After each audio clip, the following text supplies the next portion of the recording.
Thank you. Thank you for that kind introduction. Just one quick correction. It was white wine, actually. Thank you so much for having me back. This is actually my, hello. I am terrible at headlines. I'm terrible at titles. And Harper Reed, when he did the keynote here, he starts his talks like this, and I totally stole it, so I didn't have to come up with a title. I just think that's a good way to start. I'm thrilled to be back. This is actually my 4th time at this conference, and it's just an extraordinary event. It brings together people from so many different parts of not just the news industry, but media in general. And it's just an honor to be standing here in this incredible space and talking to all of you, and I'm just amazed that all of you are all here to hear me yammer for the next hour, so I'll try to make this worth your while. So now I've been at The Guardian for about 6 months, and we've made a lot of changes in that time. And I'm going to talk a lot about that. I'm going to talk a lot about the parts of it that I'm involved in specifically, and hopefully from that you can take perhaps some ideas, or you can challenge some of our ideas, or we can have a conversation about it during the Q&A. But hello again, that's me, that's where I used to work. It's where I am now. You know, and like many news organizations, traditional news organizations, we've got a long history. We have a history of it goes back almost 200 years, as you heard in the opening. It's an organization that has truly a legacy to be proud of, but that legacy obviously is being challenged by economics. And anyone who's been familiar with trends in media has seen charts like this. This is US, this is from the US. Probably very different in Europe, but in terms of trends, it's the same. Since about 2000 or thereabouts, we've been seeing year in, year out declines in print ad revenue. And digital revenue just hasn't kept up, as we all know. Other challenges. Here you see by age, this again is US data, you can see more and more people, especially young people, are getting news online, less so from traditional sources, both broadcast and print. Here again, rise of social media, this idea of disintermediation, where news organizations no longer are sort of the destination, or the only way to get news. Here, 18 to 24-year-olds, 30%. Getting their news via social. And that's a trend that some people look at and they worry and they wring their hands, but I think folks probably should look at this as an opportunity. We have to, because it's not something that we can sort of debate away. This is actually what's going on. And then finally, the next trend that we're all kind of dealing with is this one. So this is a shot on the subway, on the tube recently. And if you look at what you're seeing here and you compare that to what you might have seen just 5 or 7 years ago, I mean, look at all the devices. Look at what people are doing now. They're reading on phones, they're reading on phablets, they're reading on iPads. Just 2 poor schmucks, they're reading the printed newspaper. And so that's why when we talk about, or this talk, that's why I talk about it being essentially like launching a 200-year-old startup, because in many ways we're sort of we're sort of trying to solve the same kinds of problems that any media startup is trying to solve. And so The Guardian is a unique organization in many ways, and I don't mean unusual, I mean truly unique. It's unique in that it has an ownership structure that is practically unheard of. You have a foundation, effectively, as you heard at the beginning, supporting what effectively is a for-profit entity in the newsroom. You have an organization that is dedicated to quality journalism. You have a very, very well-funded, but not infinitely funded endowment. We're sitting on about £1 billion right now in the Scott Trust. But The Guardian is not profitable, and that money you cannot lose money indefinitely. And so we are facing the same kinds of challenges that everyone else is facing. The Guardian also has a few strengths that I think lend itself to making this transition to digital. We have a history of campaigning, being a bit more, and that's an interesting thing coming from the US, where these sorts of things that I'm going to talk about, our climate campaign in a second. But the Guardian is a newsroom that doesn't just report news, we actually take the next step and say, well, what can we do about this? And that's a very interesting thing for me. We have a long history of being a progressive voice and of featuring comment. And comment travels very well on social, travels very well on the internet. So that's a strength. We also have, as mentioned before, we punch well above our weight digitally, and we have for many years. We circulate about, as was said, about 200,000 newspapers a day, but online we've recently surpassed about 120 million global uniques, and our traffic is truly global. It's about a third UK, about a third US, and about a third rest of the world. And that's a pretty powerful combination if you're trying to figure out what the next business model should be. So since I arrived, we did a small reorg of the newsroom. This is a work in progress. But the news desk is still there. That's always been there. That brings together kind of the main news operations. The new bits is pretty much everything else. We now have a desk we call the live desk. And the live desk is about what's going on right now and how should we cover this event right now. The planning desk is more looking at 3 days to 3 weeks to 3 months. So you have now 3 different operations. They're all kind of knitted together structurally and organizationally.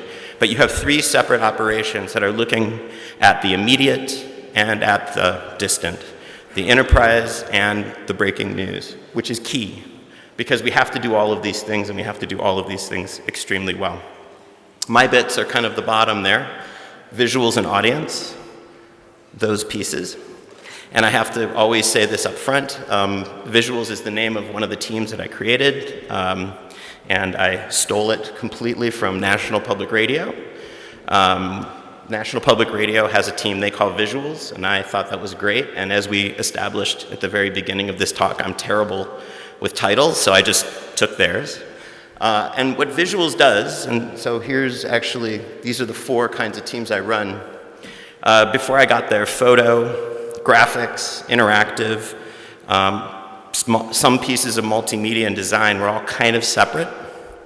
But that doesn't really make sense when you're trying to pull together a kind of knitted together digital operation.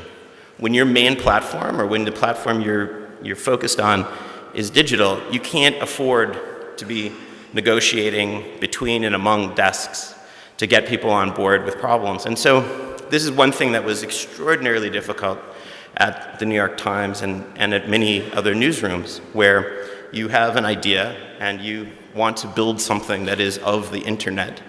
And the internet, you know, that's pictures, that's text, that's video, that's dynamic graphics, all of those things. You want to have those elements in your piece. And so what would you do? You would have to get into this sort of UN-style negotiation. You'd go to the photo desk and you get them excited about it.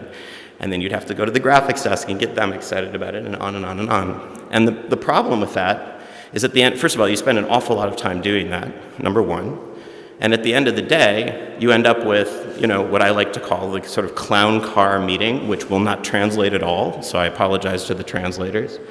It doesn't even have any meaning in the UK. Nobody knows what I'm talking about. But let's just suffice it to say you end up in a room with, you know, 22 editors and 22 reporters, and as we all know, that is the stuff of great journalism, right? So I wanted to avoid that, and I wanted to create an organization that preserved both the sort of vertical elements of a traditional visuals team, of visual journalism, but also allowed us to very easily create multifunctional, cross-disciplinary teams to work on big projects. And that's Guardian Visuals. So that combines the picture desk, which is both print and digital, the graphics desk, which is both print and digital, the interactive team. Interactive and graphics, they used to sit literally right next to one another. and did not really talk. So that was one very easy fix.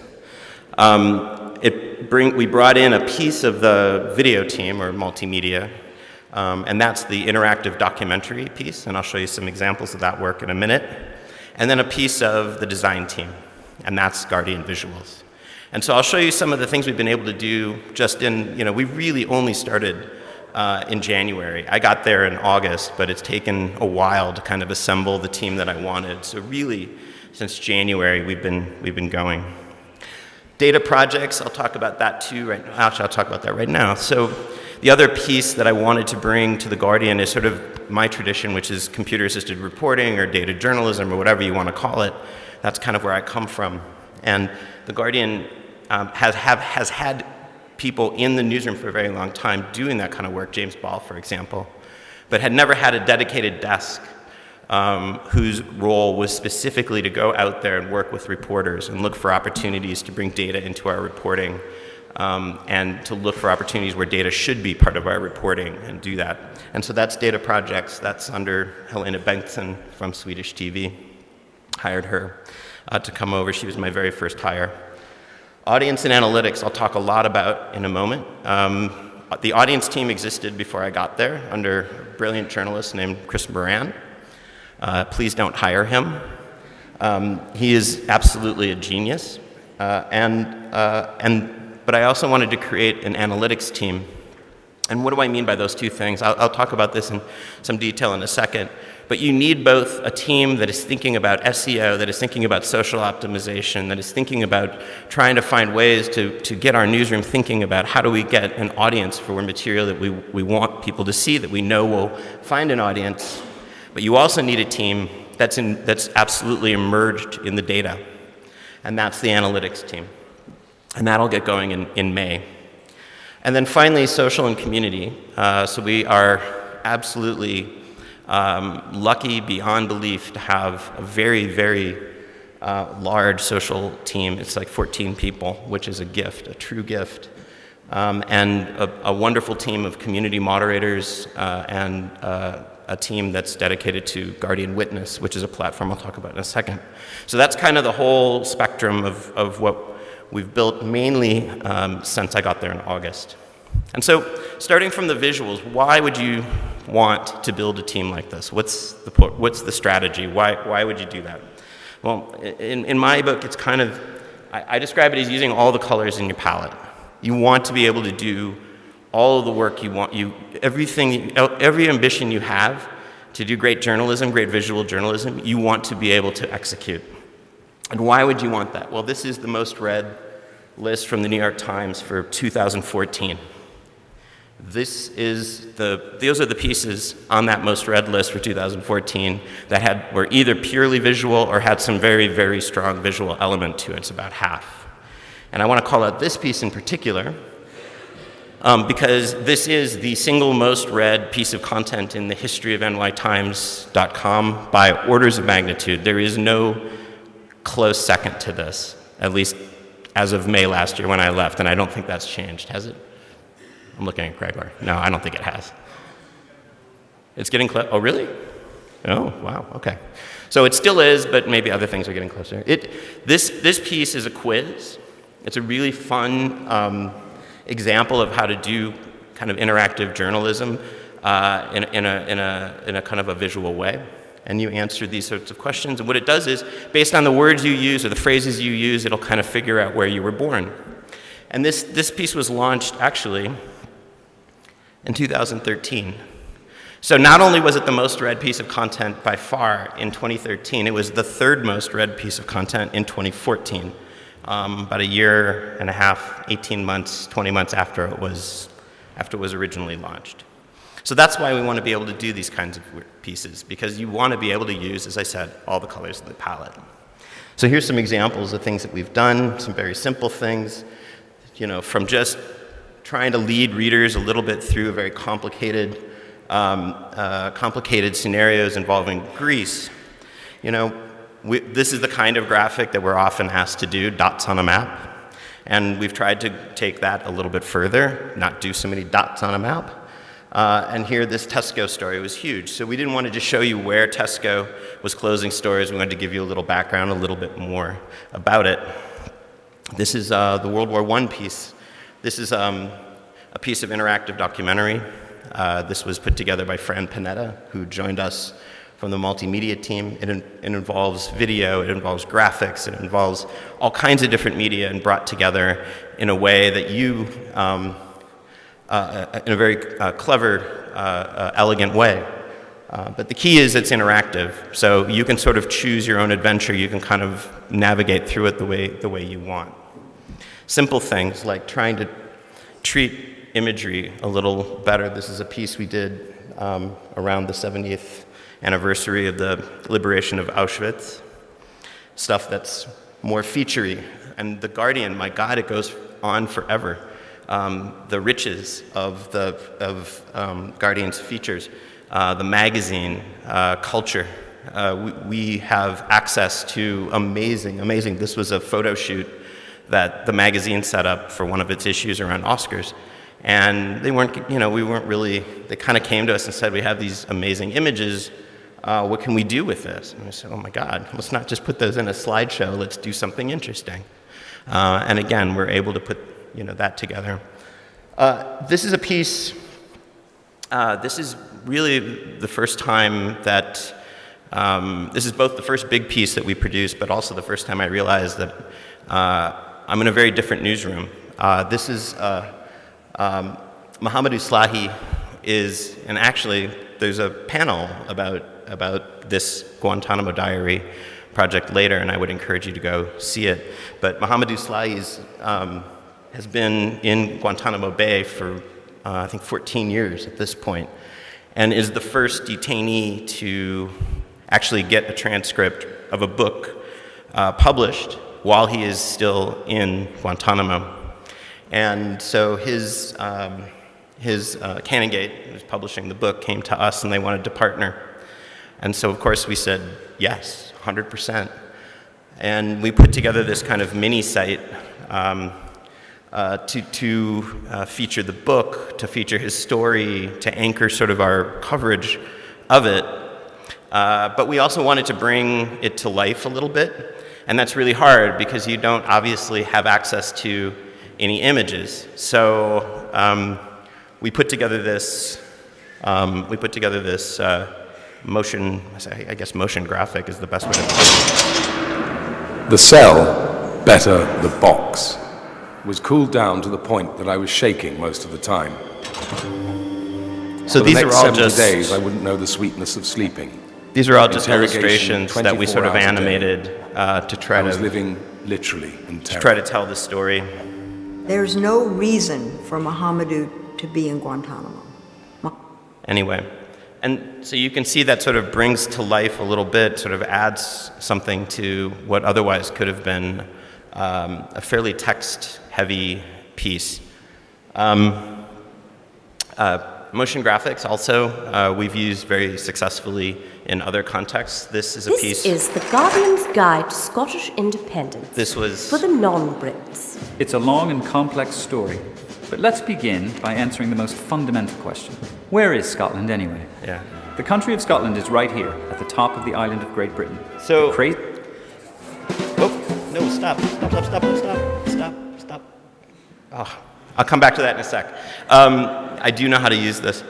So the Scotland piece, I think, also demonstrates a bit about The Guardian that I think travels well, that works well for the internet, and that's our willingness to be absolutely silly if we want to. I mean, that's a piece that the referendum piece, we called it, the referendum for non-Brits, but truly, a lot of Brits watched it and probably learned a lot from it as well. Yes, I see a Brit nodding vigorously over there. But that's the kind of thing that when you're trying to make the transition to digital, those are the kinds of pieces that you have to say, oh, wow, this is tailor-made for the interwebs. Another thing that we work very closely with our video team, which is run by a brilliant journalist, named Mary Mills, who has, we're trying to, like everybody else, we're trying to figure out what our video strategy is and what video for The Guardian means. And one of the things that she really is focused on are video series, and one of those is this, Watch Me Date. Now, Watch Me Date, actually, why don't I just play it, and you'll kind of get the idea of what it is. I think it's freaking genius, and we wanted to do something with it. And so here. Oh, play now.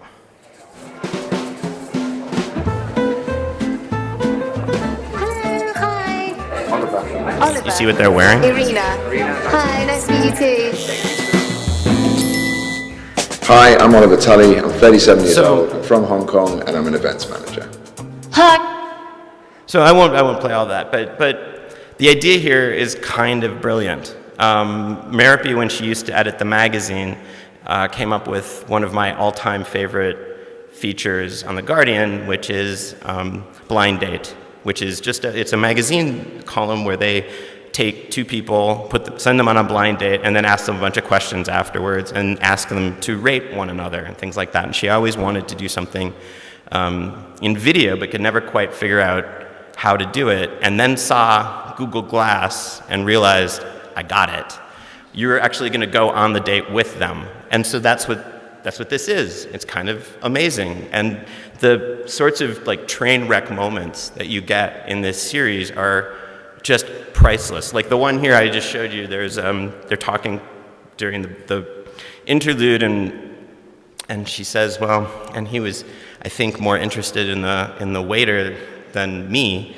And then you go to his point of view, and you can see him, boop, like this, watching her take the food out. I mean, it's fantastic, right?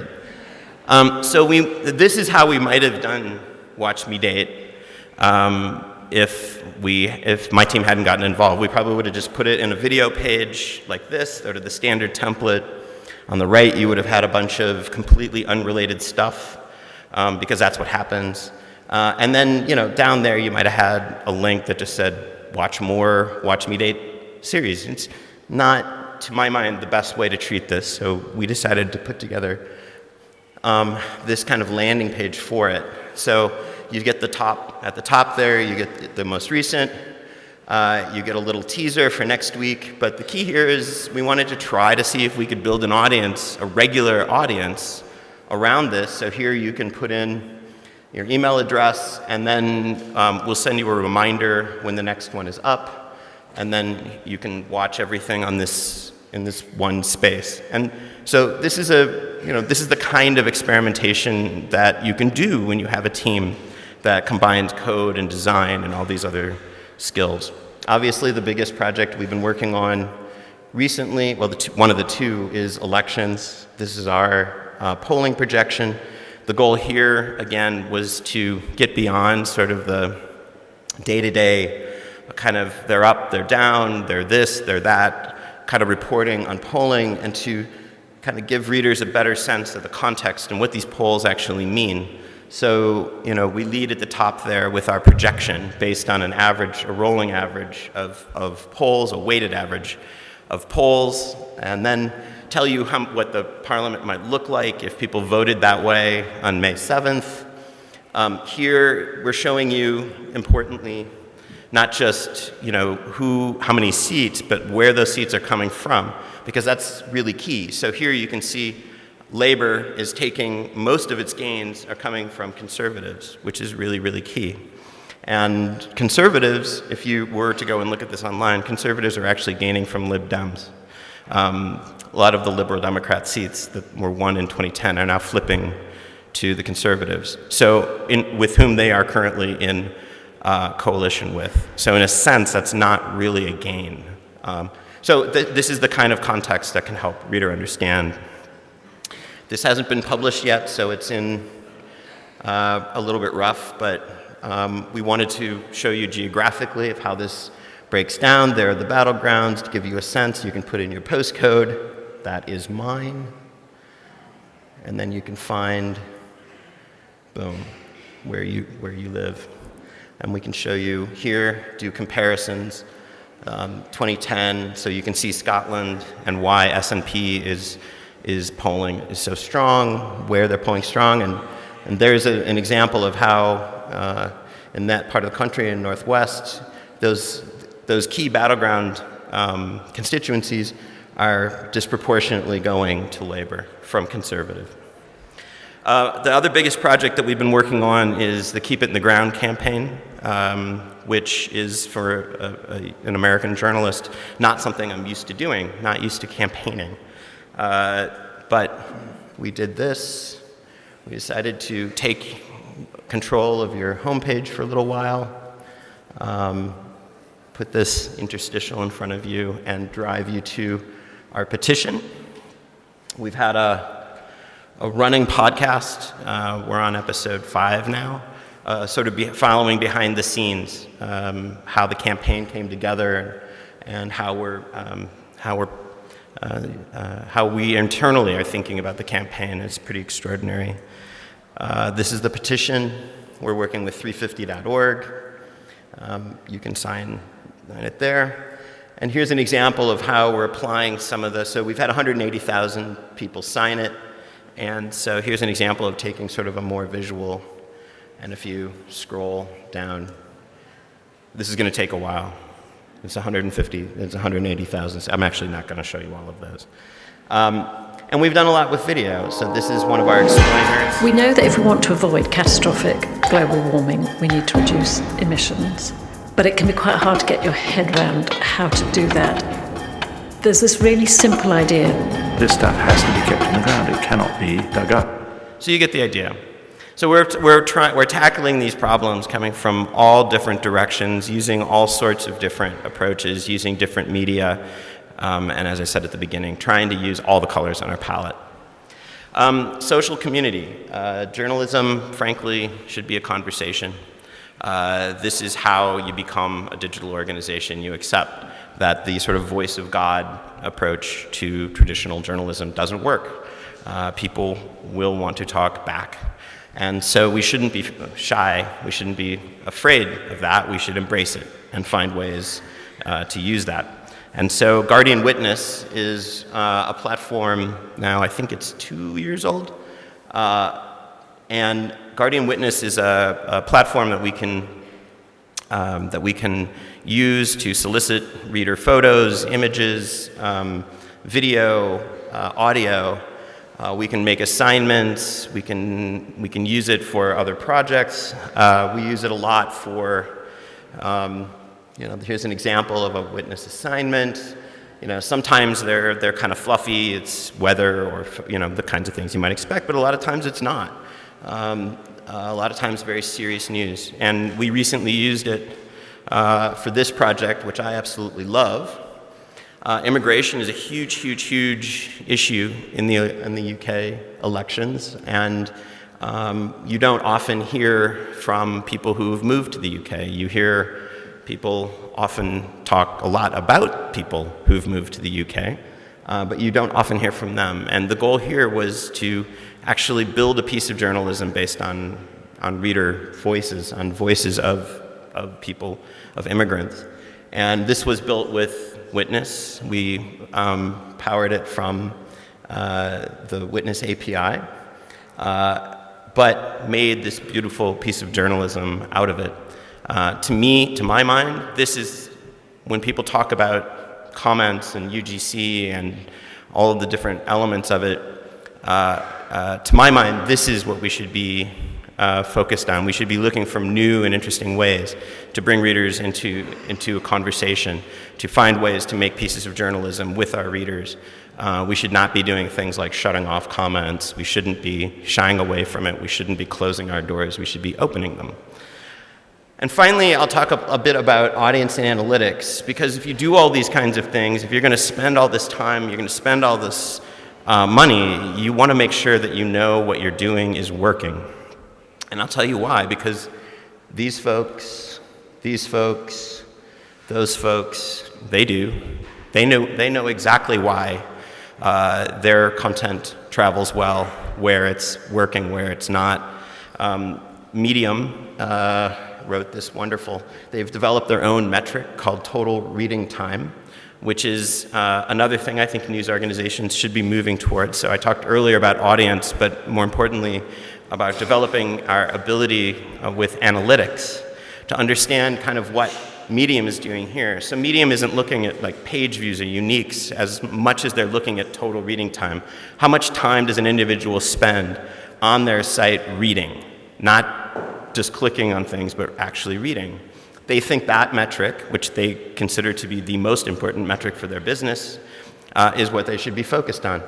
Newsrooms should be starting to think about this as well. We should be developing our own. And so this is from that post. And if you took out web company and put in newsroom, I think this applies, just as much as it does to Medium. I love how this is phrased. Away from the publicity glare of Valley Tech blogs, every web company should have a not-so-bullshit metric that guides the business and provides an indication of its health. You take out web company, you put in news organization, that is as valid for us as it is for anyone. And so what do we generally now as an industry do? How do we actually approach our publishing? How do we know whether things work? How do we know where an audience is? Well, it's kind of like that. Right now, we sort of throw things on a homepage and we cross our fingers and hope. That is not a strategy. That is quite literally a prayer. So we need to get more sophisticated about our approach to analytics. We need to get more sophisticated about our approach to audience. And we need to know what's working. Just a couple quick examples of the sorts of things I'm talking about. This is a platform back from my New York Times days. It was a very, very rough one, but what this did, it took our internal data and it showed kind of how people are circulating through a package of stories, a package of related stories.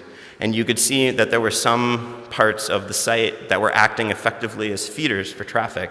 They were effectively your homepage for that package of stories. And other parts were taking in traffic and not recirculating the traffic, and it was very obvious. You can see there's one, it's a dead end. A lot of traffic going in and nothing coming back out. Another example is this one. These are pretty old, but this is a tool that we could use to do what a marketer would call audience segmentation. To say, okay, of people who read this kind of content or read a lot of politics or used to read 538 when Nate Silver was at the New York Times, what else do they read? Where can they be found? That's a really, really, really relevant question when you're about to launch a new explanatory journalism site called Upshot. That's a highly relevant question. How do you promote a new explanatory journalism site? Well, first you find whatever audience you have from the last explanatory journalism site, see if they're still on your site, and if so, where are they? And they might read tech, they might read politics, they might read sports. Those would be great places to promote Upshot. Here again, an example of what you can do with this kind of data. This is an interactive, again, back from my NYT days. This is something we built for the Oscars. And we wanted to know if people use these really complicated filters, and we wanted to know whether they used them the way we expected that they did. And as you can see, it turns out they do. We wanted to know particularly about the top, editor's picks. We sort of look at that as our story. This is kind of our version of a story in the data. And then everything else is sort of yours. You can filter through. The thing that kind of surprised me, though, was the share tools. I mean, share tools, as you notice on pretty much every website, generally are tucked away out on the right somewhere.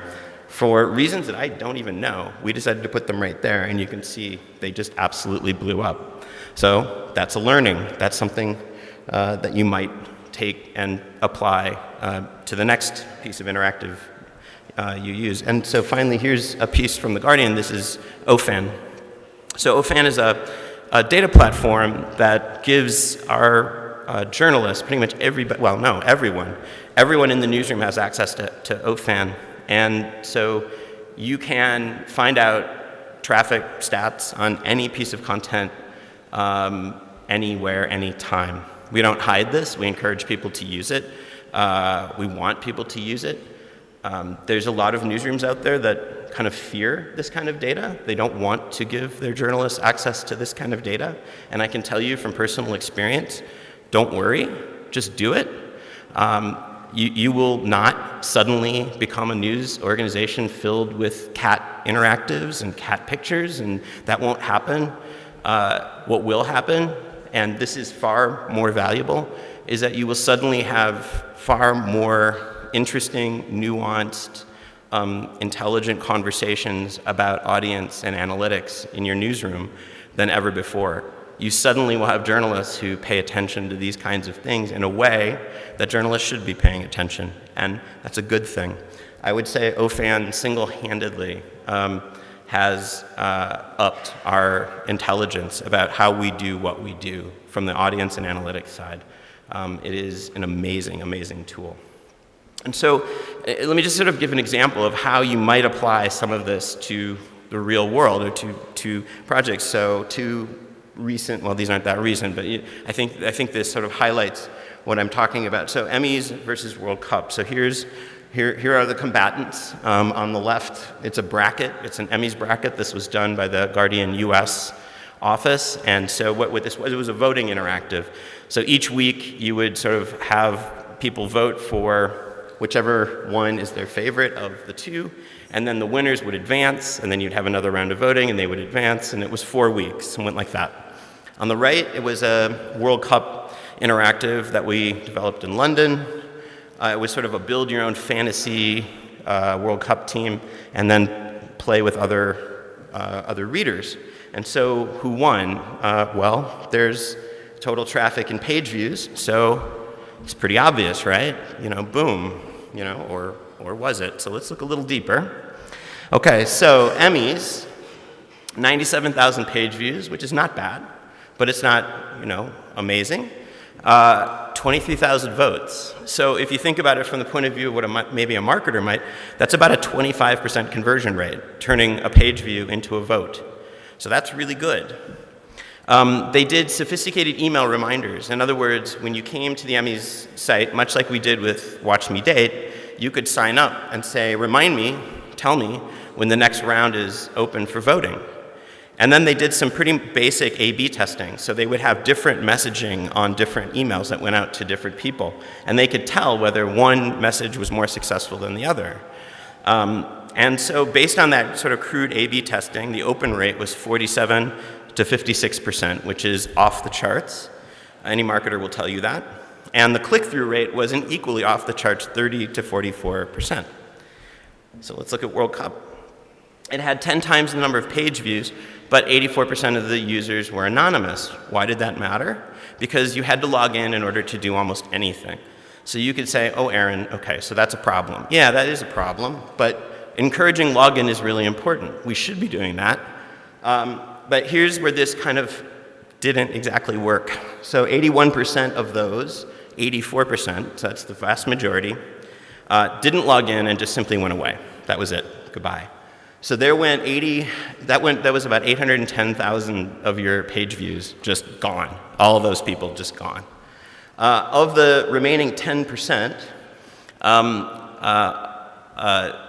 90% didn't either left or didn't log in. Tried to log in, didn't succeed. Tried to register, didn't succeed, and gave up. They left somewhere in that process.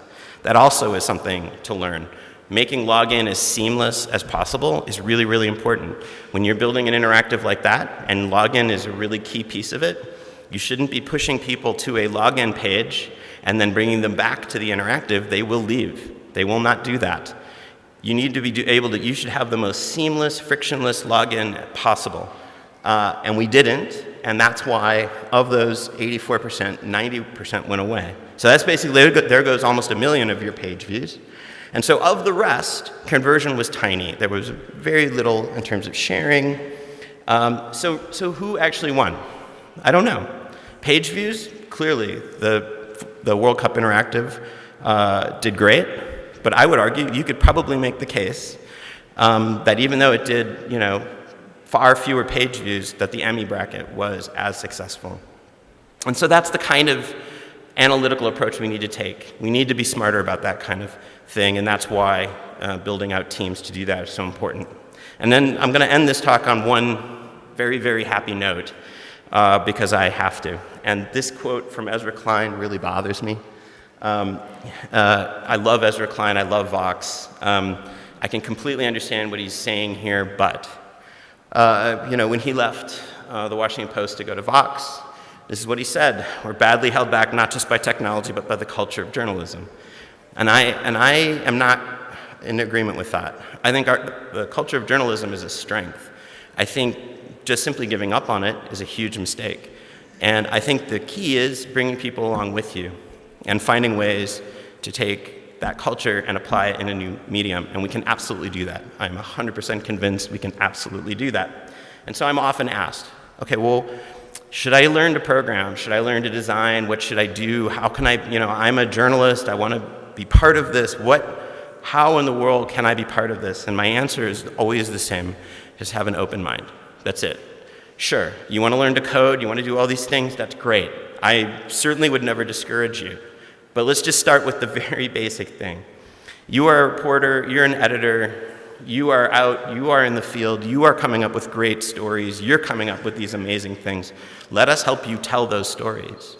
Don't come to us a day before the piece is going to go in the paper online and say, hey, can you slice off a little of that internet for me? Because that's not going to work.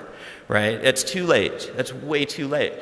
And so when you see a guy like Ewan MacAskill, right, who is a very experienced journalist, and when you see him working with a guy like Gabe Dance, who was on the interactive team in The Guardian US to do this amazing piece called NSA Decoded, and if you haven't seen it, I would encourage you to Google it after this and take a peek. But it's a beautiful piece of journalism that combines text and video and infographics in a way that truly blends all of these things together to create a single narrative. None of it is subservient to the other or secondary or related content. It's beautiful. And Ewan was on board with that from day one. And he was fine with the idea that he wasn't going to be writing a 4,000-word inverted pyramid style traditional newspaper story. And that's what I mean, have an open mind. The other great news is that, without a doubt, the kinds of things that are important now are as important, important in print, are as important, if not more important, in a digital context. Great writing, great reporting, great storytelling. All of these things translate.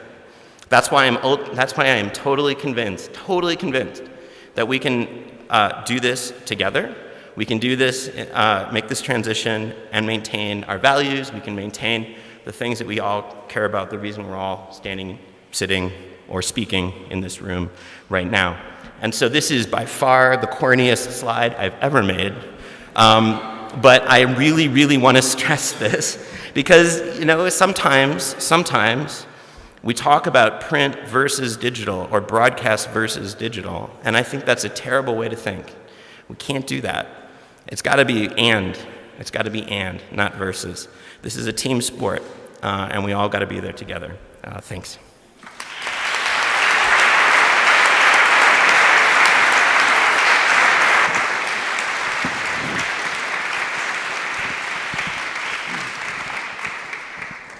Thank you, Aaron. A couple of questions from me, then we can give to the audience. You were talking about your campaign to stop climate change and against fossil consumption. Recently, The Guardian divested hundreds of thousands of dollars from oil companies and asked the Bill and Melinda Gates Foundation to do the same. I want to ask you, do you think that activism and journalism should and will merge? And is this a challenge for technology and for your team? So, the campaign we started, this is Alan Rusbridger, the current editor who's leaving after 20 years. This is sort of his project. This was the thing that he felt passionately about. This is the thing that he felt that in his tenure, his time at The Guardian, this is an area that he felt he should have done more, and thought, what can I do in the last 6 months of my editorship that's going to have an impact? And this is what he chose to do. But I think it shows the power of potentially what media can do. And so for me, coming from the US, where this sort of a project would have been frankly unthinkable, you would never get to the point where you're saying, sign this petition, be part of our campaign. But what I've found is that it actually is very comfortable. That The Guardian, which has had a long history of progressive politics, that to go that next step actually felt very natural and in some ways liberating. I remember as a reporter always being incredibly frustrated by the fact that I could report but never take that next step and say, what can you do? And so to provide that opportunity, I think it is, as I said, a very liberating experience. The Guardian itself has divested. The Gates Foundation has responded. They have yet to divest. The Wellcome Trust also has responded. They've said the right things, but they have yet to do it. But it's important that I think for us, it's important that we push this as hard as we can.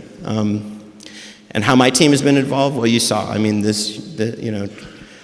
when you're used to building things that are of journalism and not around a campaign, that's a different kind of challenge. And so when we're thinking of okay, how do we say to people, this is big, this is important, you need to pay attention to this, what do you do? And so that homepage takeover, first of all, that was fun. To just take over your browser, to own your attention for 30 seconds. That was pretty great. But to make that statement and say, no, this is really important, and to find different ways to do that and different applying the sort of storytelling techniques to that problem, that was pretty great. Thank you. Another question. The entire code of your website and application is available, is open to the public. Is this an example of what you think of open journalism? And is this an opportunity also for business? Yeah, so The Guardian also has had a tradition of open journalism, for a while we were putting the daily story list online. We feel very strongly about that. We're passionate about it. It's an important, it's a key value of The Guardian, and that extends into the technology sphere. If you go to our GitHub page, you'll see, thousands, tens of thousands of lines of open source code of projects that go on forever. Here, in this case, we wanted to do something open and talk very honestly, to the extent that we could, about what this campaign was all about. And so the podcast is that. And it's an amazing piece of work. Fran Panetta on my team, who has a background in audio, she worked at the BBC for many years, she attacked it as a really kind of a unique opportunity to get in, to show people how the sausage is made. So you hear conversations as a listener that you would never hear outside a newsroom or even outside an editor's office. You hear conversations with the GMG board. You hear Alan pitching the climate change campaign and the divestment imperative to the board. And you hear Neil Burkett, the chair of the board, explaining why he chose or they chose to divest. And you hear a lot of journalists sort of wringing their hands about whether this is the right thing to do, about whether those are the right targets, about is a campaign around divestment even the right approach. And so while the danger in being that open is, of course, that you can be criticized on any number of levels, or it gives ammunition to potential critics, obviously. The power is that it, I think, in some ways humanizes the organization, and it makes it feel like, oh, I see, they do feel more like they are more human than I thought. And so it's a great example actually of open journalism, I think. Thank you. Questions? Domande?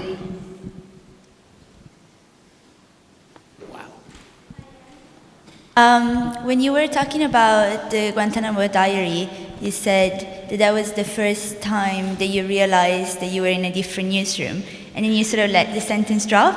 Can you elaborate a little bit more about the difference that you felt? Thank you. Yeah, I mean, I've never built a petition before. That was a first. I've been involved in lots of reporting about all kinds of important issues, but never been able to take that next step and say, and here's what we're going to try to do about it, and here's a statement that we're going to make about it.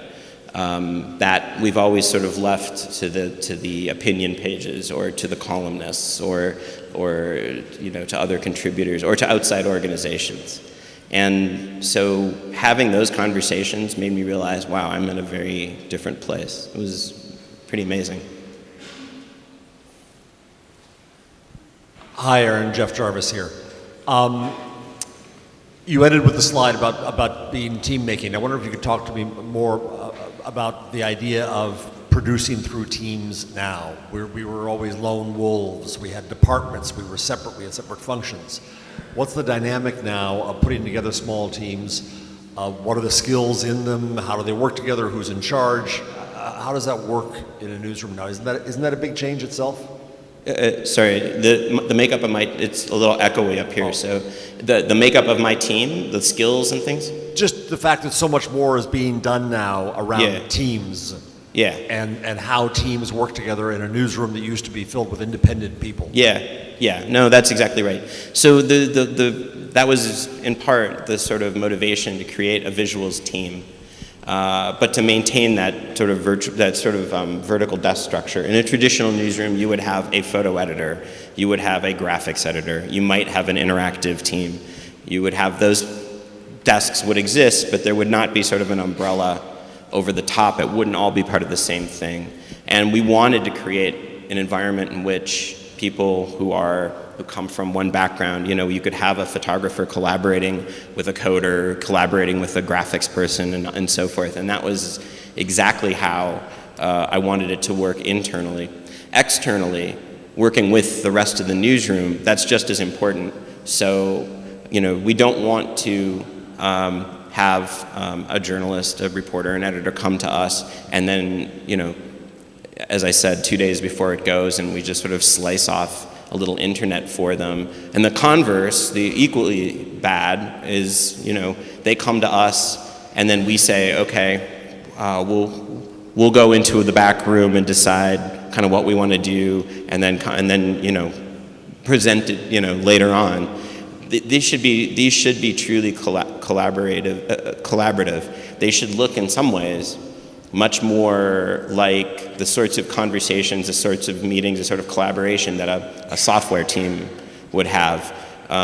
In fact, some of the most successful projects that we did at the NYT looked exactly like that, where you had reporters, editors, coders, designers, project managers, all in the same room, all part of the same project, from minute one all the way to launch, and approaching it that way. And that, to me, that is a huge piece of how we need to be comfortable working, particularly in a digital context.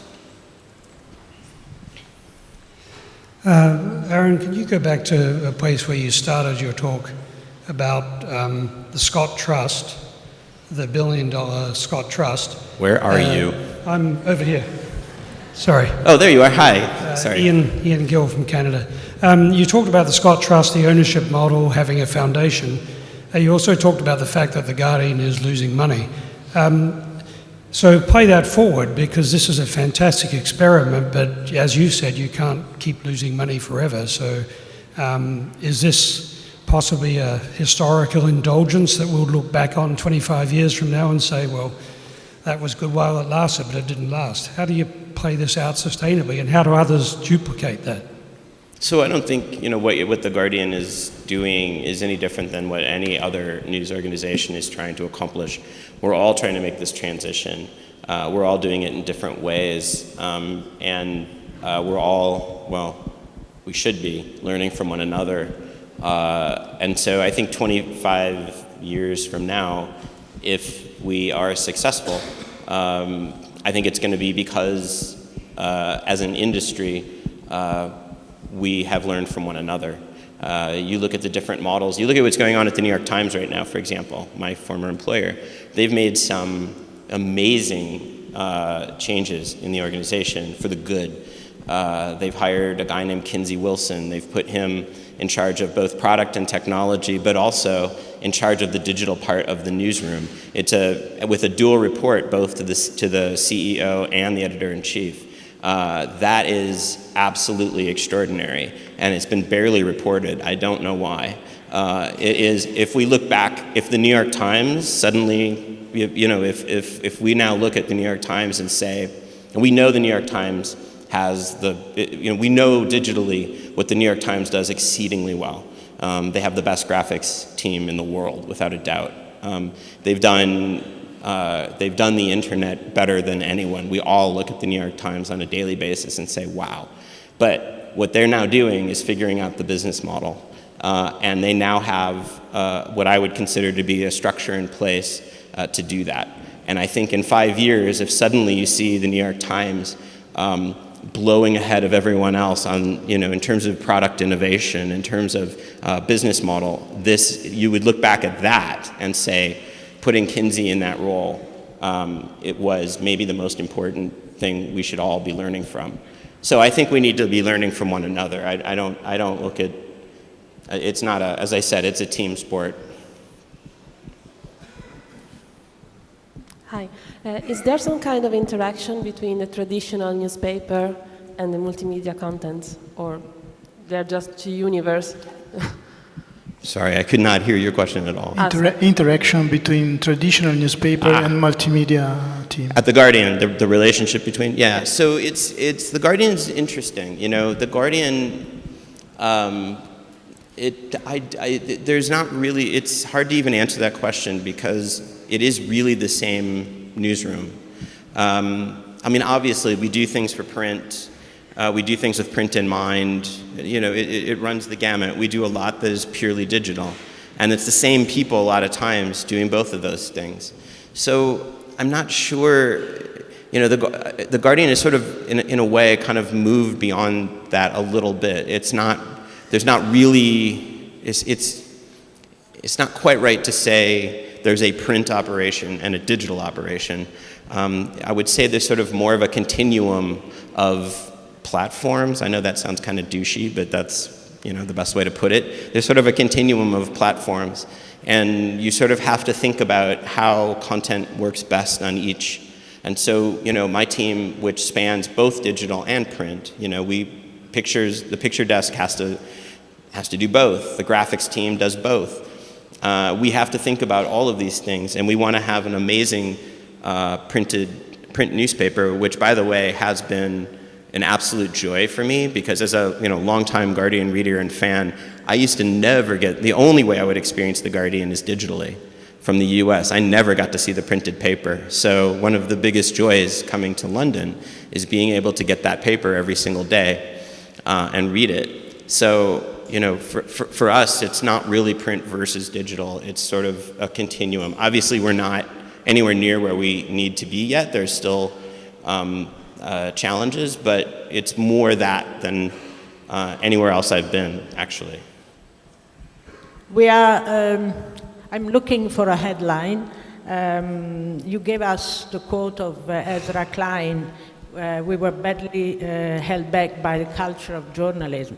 So my headline is going to be, journalism is dead. Long live what journalism? Participative, what is the adjective you could add? What would the headline from? Yeah. From here? From here? The headline? I'm sorry, I really apologize. It's really hard. Margaret last year when she did the keynote up here was saying how hard it is to hear questions, and I feel like, wow, yeah, I know what she's talking about. I really do. What would the headline be from this talk? Okay. I think it's probably what I ended with. It's that we are all in this together. This isn't a versus, this is an and. We all need to figure this out. This isn't just the business side's problem. This isn't just the product team or just the technology team or just the sort of nerds in the newsroom who sit in the corner. This is a problem that we all need to be, problem/opportunity that we all need to be thinking about and be part of. That if I were to write a headline, that might be it. But as we established earlier, I'm terrible at headlines, so I might tread this. Here. We completely agree with you about everything. Everybody here in Italy watch at Guardian like a model for doing journalism. I just would like to know exactly, I mean, that's very hard to give an answer. What people can pay for reading for? I mean, do you think that people is able to pay for being informed on a digital edition?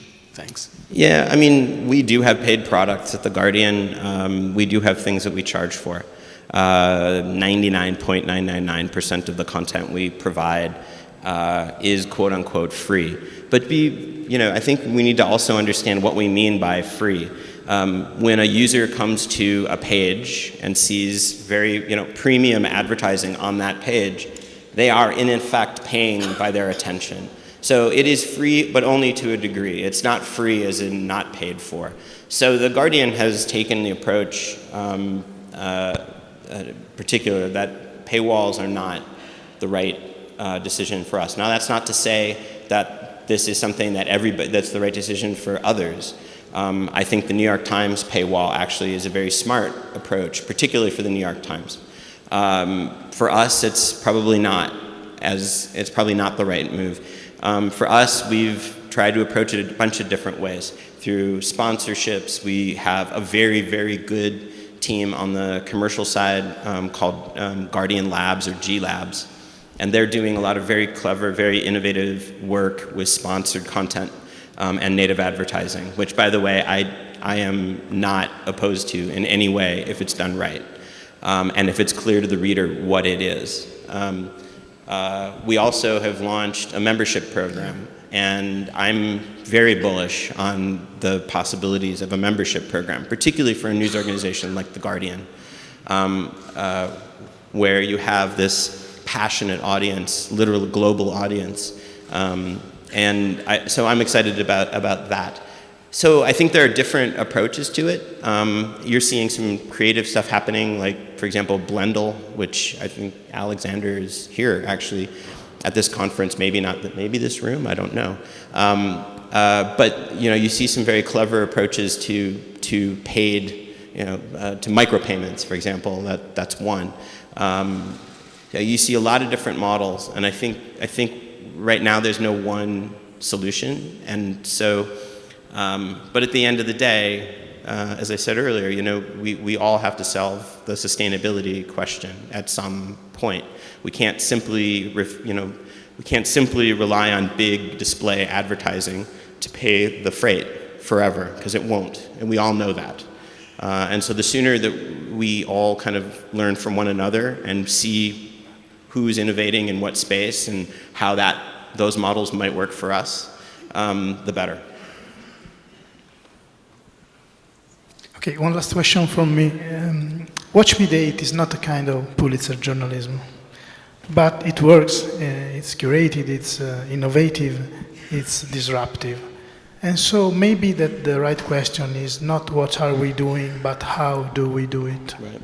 Yeah, yes. I mean, so the how is I'm without a doubt a process nerd. I mean, without a doubt. And so the how we do it to me is without a doubt the most important question. Newsrooms are crazy, crazy places. And we are used to a single kind of a particular way of working that in some ways lends itself to digital and to things that are important like new product development, things like that. In some ways not at all. And so again, pointing to the New York Times, watching now what they're doing with NYT Now, for example, which is an amazing product that they very wisely are now about to relaunch as a free product. It's a great product, and that product was developed, and I know this, I was part of it, so I'm biased here, but that product was developed with editorial, product, marketing, technology, all in the same room, design, all in the same room, all in the same team from day one until it launched. And I think it shows.